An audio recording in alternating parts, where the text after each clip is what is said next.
Hey guys, it's Nadia from LiaDia Designs, and today we have a really fun project. I received this mold from moldyfun.com. I'll link them in the description. And they have these massive letters. It's about 6 inches tall and a couple inches deep, and they are so cool. So I wanted to make something really fun with it. We're going to be making a jellyfish aquarium. And as you can see, we have some shells and some stones and some resin dye. And yeah, it's just something I wanted to try for a while, this style, and this gives me the perfect opportunity. So as you can see, the mold is quite deep, so we are going to be pouring in a layer.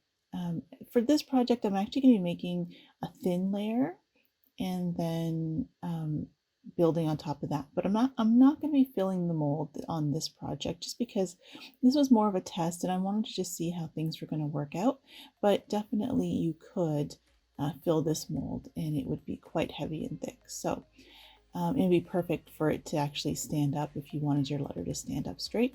The one I made today, it was a bit too thin to stand up, but it's still a really nice size. So as you can see, the first thing we're doing is I put down a very thin layer of resin just to kind of coat the inside at the bottom, and we're going to heat the bubbles out of that. And then we will start adding our stones. So I've mixed up the stones in the shells that I had, and I'm going to be just adding them along the bottom, kind of like the the gravelly bottom of a pond or the ocean. So and I just mixed it up. So I found some glass pieces as well that I included here, and yeah, so we're just gonna lay those in. I'm not gonna be too concerned about making it perfect, but we just want to make sure it kind of fills the space.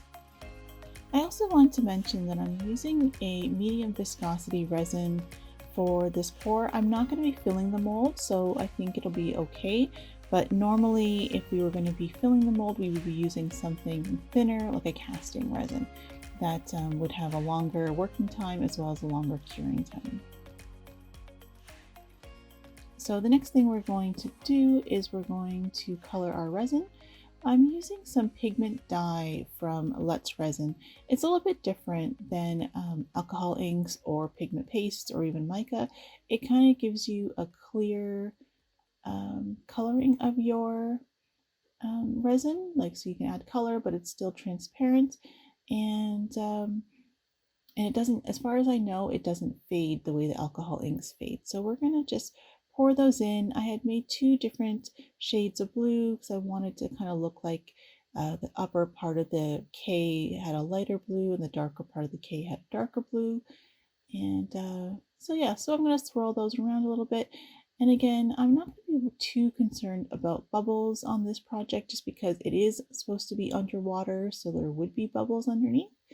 And as you can see, I have these really cute little jellyfish that I found online on Amazon. I'll include the link if I can find it in the description. Just look at the description below this video for the links the products that I'm using. And the set that I bought also had this little seahorse, so I'm including that as well. So now I'm going to fiddle with it a bit because you guys know that's what I do. And so just going to get everything lined up the way I like. And I will heat it a little bit just to get some of the bubbles out, but I'm not going to be overly concerned. And then we will let it set overnight and unmold it in the morning.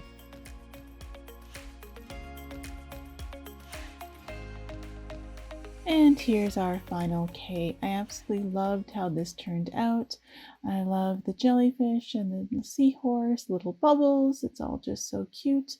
And of course the glass and the shell pieces in the bottom there. It just turned out perfect. I definitely would want to try a deeper cast in this mold at some point in time. But in the meantime, I hope you guys liked this tutorial. And if you did, don't forget to like and subscribe. Thanks so much, guys. Bye!